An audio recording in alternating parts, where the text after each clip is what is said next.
Welcome back. You're watching The Lounge. Tonight, my guests, Tiwa Savage and Shatta Wale.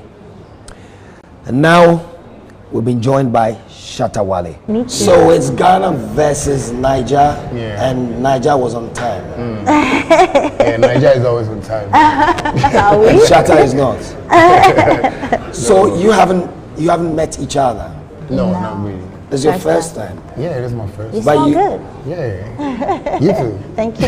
But of course, you know of each other. Of course, Yeah, of course. she's mine. Of course. I admire her so much. All right.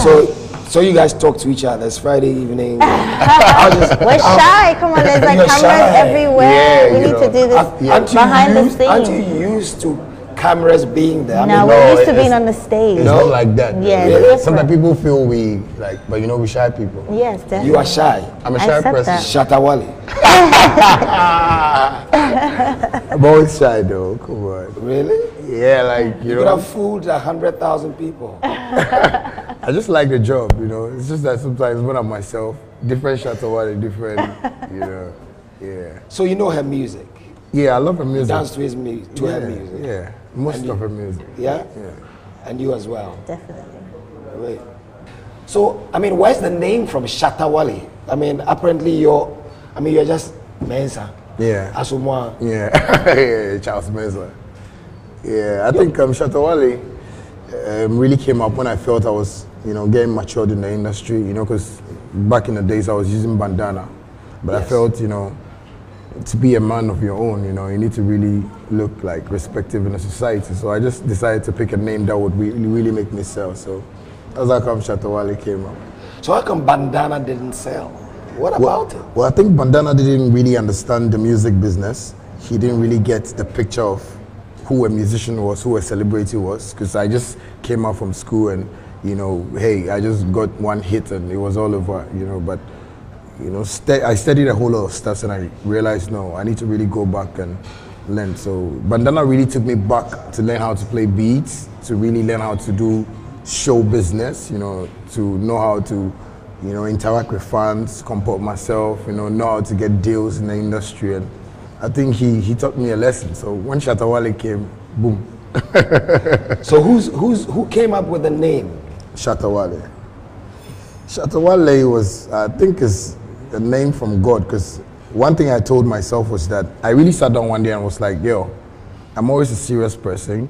And in Jamaica, when you talk about shatters, it's a different way. But I saw myself to be one serious guy who always wanted to get whatever I wanted. So I felt, why don't I get a name that sounds or maybe might mean serious? And the only name that came into my mind was Shatta.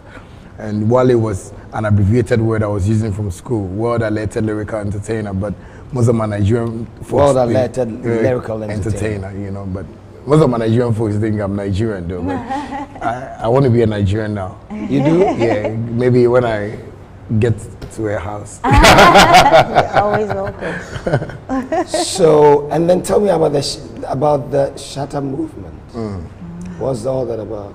Well, Shatta movement is an empire, which consists of, beat makers, film production crew, like we got like artists, because it's a whole management that really wants to change the face of Ghana music, because I believe we've been in this industry for long and we've seen the ups and downs and here and there, but it's a movement where we want to motivate the youths to be who they are, where they want to go in life, and stay positive, and be focused. So that's the whole, idea about Shatta movement. Is this what you wanted to do growing up? Yes, I think back in school, I wanted to be a lawyer, but really? Yeah, but the music was. But it's not too late though. Yeah, it's not too late, but Lawyer I think Shatta Wale. the music business is really taking my time, and I'm really making some good money out of it. So I believe I need to build it up more. But I really wanted to be a lawyer because I remember in school we had debates and stuff which I contested and really got certificates for. So I told myself I wanted to be a lawyer, but the music was more within when it comes to entertainment and school activities here and there. And lo and behold, I found out I could write songs. So I started to pursue that and went to high school. And after high school, I told my dad I want to just give myself 2 years to do music, and that was how come I came out. And what did Mr. Mensah say? Mr. Mensah was proud, because he was telling me, in America, in UK, everywhere, kids finish school and they want to work small, make some money before they go back to school. So he thought it was a good idea. But, our industry wasn't like the way we all thought. It was some messy industry, and that is what the Shatta movement is trying to fix. Would you like something to drink? You've got Tiwa's water, though. I'm okay. I'm good. You all right? I'm good. You drink? Alcohol? Yeah. Yeah, I drink alcohol. A lot? Not a lot, but I like to take shots. You smoke? I don't smoke like weed, but I smoke cigarettes. Yeah. Okay. All right. Okay. Yeah. And how do you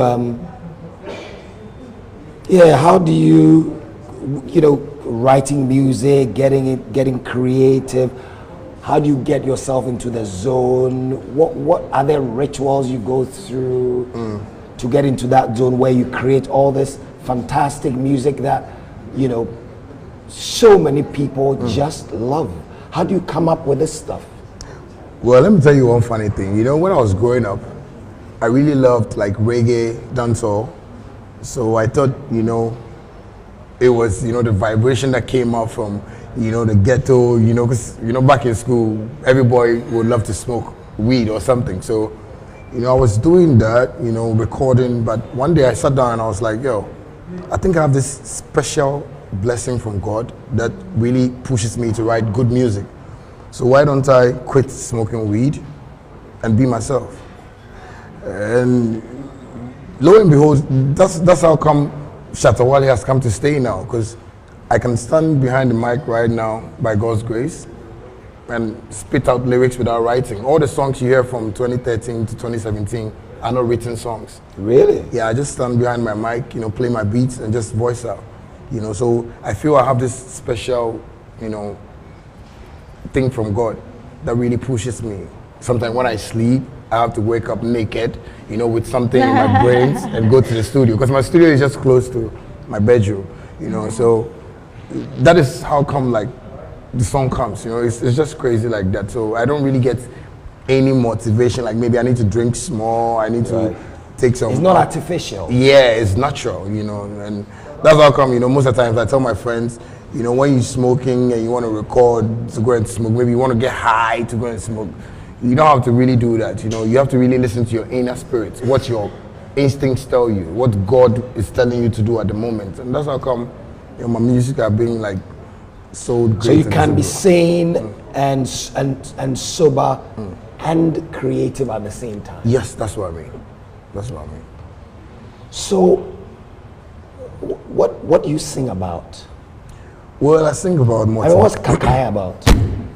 Kakai is a motivational song. I believe everybody in Ghana knows what Kakai means. When your parents say Kakai will catch you. You know what Kakai is? No. She doesn't know. Who's educated? No, educated. Help her. When we are like together, don't worry. Yeah. But no, too. But Kakai is like something scary. Okay. This when it gets to Christmas, you have these people wearing the mask and stuff like masqueraders. that. Yeah, the masqueraders. So Okay. yeah, so when we're small, your mom can tell you, I'll call Kakai to come and catch you. I think we had Madame Koi Koi. Yeah, Madame Koi Koi. I've heard of Madame Koi Koi too. Something lurking in the dark. Yeah. That's, Yes, she was definitely in the Yes. Okay, so actually, Kakai is a song, that I really made to let people know that where people think they can't get to, they can get there. Right. Where people see you and they feel you are nobody, you can be somebody. So it's just a song to motivate the youth. That's why you hear me say, hi, Shatta Wale, I come like Kakai. Because the same person they see today, tomorrow when they see, they go like, hey, because people get surprised when they see me driving a Range Rover. The same ghetto boy. I saw you yesterday afternoon. Oh yeah? Yeah, in East Lagos. I like my new Range Rover though. It's beautiful. It's a black Range. Yeah, thank you very much. Yeah. You're being chauffeured. Yeah. So tell me just a little more about your music. Well, that's what I'm saying. I'm in my 50s, so Yeah, I understand that. Yeah, so you need to to help educate me. Yeah, you know.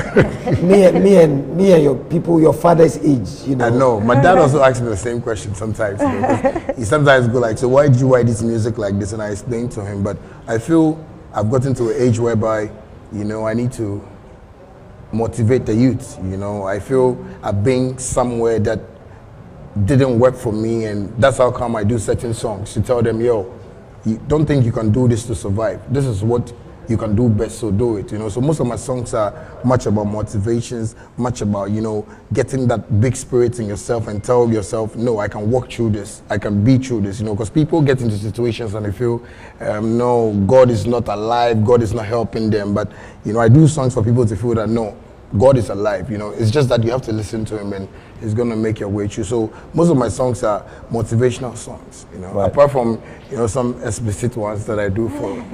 Why do we have to do that?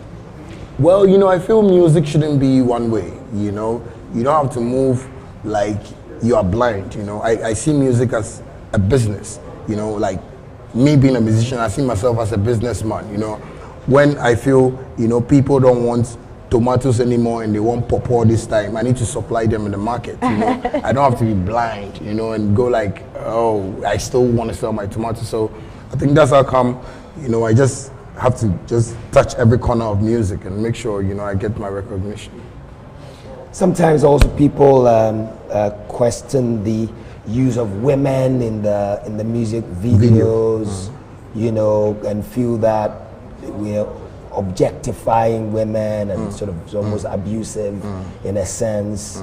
What do you say about that? Do you feel that way, Tiwa? Or you think that? Well, I have men in my videos, so I don't know, maybe the men. Well, so you're objectifying men? No, I'm just kidding. No, I don't. Again, I think it's, you know, like Shatta Wale said, music is for different feelings and different emotions, different times, and you know, it's just speaking to that specific emotion. I think when it gets too explicit, there can be an 18 rated or whatever, maybe shown late at night, but you also can't deprive adults of wanting to see certain things. You know, I think we're all adults, and you know, let's face it, sometimes we want to watch sexy women or sexy men. It's just what it is. Yeah. Okay. So we're talking about jollof, by the way. I showed you. She's saying she had Ghanaian jollof this afternoon. Which jollof? No, she's not about to have jollof. She's not about to have jollof. So my people mix the jollof with normal jollof rice. But, you know, like in the Bible, Adam ate the apple and Adam, you know, it's not that, it's not that jollof. No. So maybe it was jollof that Adam ate. Yeah, Adam ate jollof. But we all understand Adam ate jollof. Yeah, but it wasn't jollof. For the kids, for the sake of the kids, so we just put jollof there. So, whose music do you listen to? Whose music do you enjoy besides yours? Well, I listen to every music. You know, like I said, She told me the same thing. Yeah, I listen to her music a lot. I listen to most Nigerian music. I listen to Jamaican music because that is where, you know, I specialize in. You know, I love dancehall music, but you know, because of my system, I really feel I need to feed my people here more because I'm not a Jamaican and I can't always be, you know, bringing out songs that sounds Jamaican. So I really think I listen to a whole lot of people. Like when I was a kid, I was listening to Michael Jackson, you know, before I came to Tupac, you know, and it was Tupac who made me have this idea about tattoos. You know, I was like, wow, okay. But I want to do tattoos on my skin with my songs, with, you know, things that I do, like things that will motivate me when I see them. You know, like I have Majesty, my son's name. I was just going to say, okay, so you've got a tattoo around your neck. In fact, Yeah, tattoos like, around your neck. Yeah, like Majesty, I got Prove Them Wrong, you know, things that will make me always be myself. Who is Majesty? That's my son. Your son is Majesty. Yeah. Nice you know, name. Yeah, you know, so. How old is he? He's 1.5. Yeah. Oh, just like hers. Yeah. Is that your son? By default, yes. Yeah. That's my son. Yeah, Definitely. I thought you by hadn't default. met. I mean, you know, the vibe is right. So you know, his it's son is natural. my son is his son. Yeah, you know. Will you invite me to the wedding? I don't know. Yeah, because I was telling my girl if I would cheat on her, I would do it too. you know. So how does she cope? That's my girl. Yeah. She's cool. She understands my music life. I think people really, you know, mistake like my music life and my personal life. But I think she really understands it, because when I'm home, she knows how I am. You know, like I said, I'm a shy person. You know, but you know, when I'm in front of cameras like this, and I feel it's time for me to, you know, put my job out there. You know, I really make sure I do what I have to do. So she's always coping. You know, because people really ask me, so why your girl didn't see this girl in the video, the way she was sitting on you? And she's all right. You know, that's how come recently I told her she should come to the studio for me to record it, and we got this nice song that people are loving it. Yeah. She wanted to dress like, you know, normal cover, so I was like, no babes, you know, Jay-Z and Beyonce, that's, you know, so just show your ties, let people see that, yeah, you know, you're supporting, you know, your husband. So I think she's happy with my job, and we're still moving on. So I was asking her, and I want to ask you as well. Some musicians, they're flash in the pan. They show up, they're a big deal for a season, and then they disappear like what do you call it? Like a shooting star.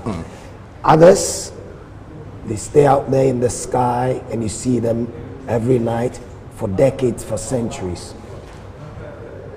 Are you in this for the long haul? Is this what you want to do? Yes, I like this question a lot, and you know, sometimes this is what I tell people, that some people don't see this whole music thing to be an occupation. Some people see it to be something fancy, something, you know, yeah, let me just wear a chain and, you know, come and on stage jump, let the people jump. Some people don't see it as business. You know, that's what we call it, show business, you know.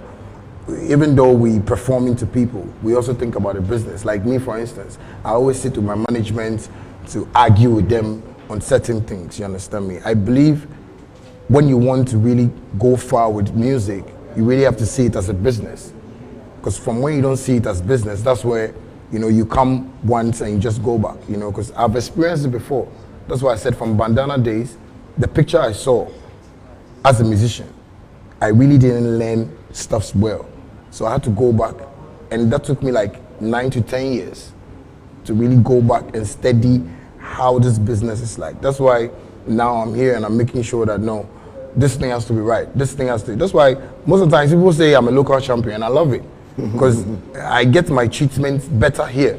Because people call me to America and stuff like that, and they want to give me peanuts, and I go like, no, you can't give me that money whilst, you know, my people are paying me much better, right. You know. So if I'm making money here, why would I even want to travel to US to just impress people, take Snapchats, you know, take Instagram photos? I won't do that, you know, because I tell Ghanaian artists that Nigerians are really moving in the market because they've seen this whole thing as business. Tiwa has been there for long. She's gotten experiences in whatever she's doing, you know. She's gotten her ups and downs, but she's still holding the fort. But we have Ghanaian musicians who, you know, get 1 or 2 problems, and before you realize, you ask her, so I have this boutique at Joel, can you come? You know, it means you've not really gotten, but you know, I'm a musician, but I still have like a barber shop. I still have like some Uber service thing going on for me. You know, I'm into mining. You know, I'm doing business.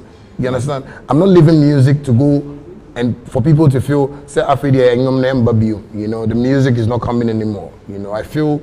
You know, when you're in this, the well is dry. Yeah, you know, when you're in this, you need to put your all in it, because that's what I do. I don't sleep. I was just from the studio and I came here, you know, and I've not eaten since morning. So I think I would like to eat this pie or something, you know, but I don't eat much, you know, that's me. Like, I don't like eating because I feel there is no time now. I feel I'm young now. I need to put certain things down for my. You want to work hard. Yeah, you know, that's my main aim in this life, you know, because my dad too is also monitoring me to make sure, you know, I move to the direction he wants me to move to. And once upon a time, I told him that, don't see me like any other musician you've seen in the past. Maybe you've given birth to a son, but you don't know, he might be the savior for Ghana music, and you know, that's what I'm still praying for. So I'm working out on it. Your dad is in a bit of politics. He was an assemblyman, or yeah. Does politics interest you? Well, you know, I don't really like to talk about politics because my line of work doesn't go to that side. You know, I feel I only get motivations from politicians. You understand me? Like sometimes when they speak, you know, and when they talk to people, but to go to that side of life, I think it will be very hard for me small. You want to be your music? Yeah, I want to be politics interest you, Tiwa? Not really. I think, yeah, music is my life. I mean, to be a politician, you have to speak a lot. And this is actually a lot more uncomfortable for me than being on stage. So whatever I need to say, however I need to inspire people, it comes out best through music. And I think that's why God has given me that gift, so definitely. I see you've got a tattoo on your left hand. What's that? I have several tattoos, actually. This is Savage. Well, those I can see. Yeah, this is, right, exactly. This is Savage. This is Badura, which means pray. And I have a couple more. Okay. Little ones. Anything you want to ask him? Anything you want to ask her? No, goodness, you're just putting us on the spot. Yeah, wow, like, you know, we're shy. I didn't want to do this here, but he really wanted to go. Because me, like, to be frank, like, I just love everything about her. Oh man, you know, I think she's a great artist, and thank you. You know, this is actually my first. It's because time of her that's why I'm even making my wife sing, because I wish she was my wife. You know, you got some girls who love you so much. Oh you know? man, thank you. You know, when I was coming here, people like I was getting some snap messages, and people were like, "Are you meeting Tiwa? I want to take a picture with her." You know, girls like you. I think Thank you. you're also a motivation to some women in Ghana here. So It means a lot. Excellent. Good. So Ghana, Nigeria is not just about rivalry, but it's a partnership as well. Of course, we're brother and sisters, you know, and I think it's more so about connecting both. I think we're both giants, so it's just about connecting us. I think there's been rivalry in the past, but I think the younger generation are looking to close that and to build a bridge back, I guess. So that you can do what the politicians and the ECOWAS people have not been able to do. Bring our people together. We'll try. Maybe you should colonize Benin, we colonize Togo, and then Ghana, Nigeria, we unite. People's Republic of I didn't say that. Gangeria. That sounds nice though. Would you consider collaboration? I would love to. Oh my goodness, that would be my a dream, blessing. though. No, we'll make it happen. We're gonna first time with saying it on your show. We'll definitely make it happen. We're gonna make it happen. By God's grace. Yeah, it must happen. And we'll have you in the video. Please. In a bikini. Not a problem. That'll be just wonderful. I think you'll be a hit. Thank you. It'll be a world hit. God bless you. It'll make its way to the Grammys. Amen. God bless you. God bless you. Thank you. God bless you. Excellent. Listen, thank you so much. It's been my pleasure, my honor, my privilege. Thank you for having us. Thank you. Thank you. God bless you. So guys, thank you so much. Thank you for being with us on the lounge. I've enjoyed it. I hope you have too. Have a wonderful night. Bye.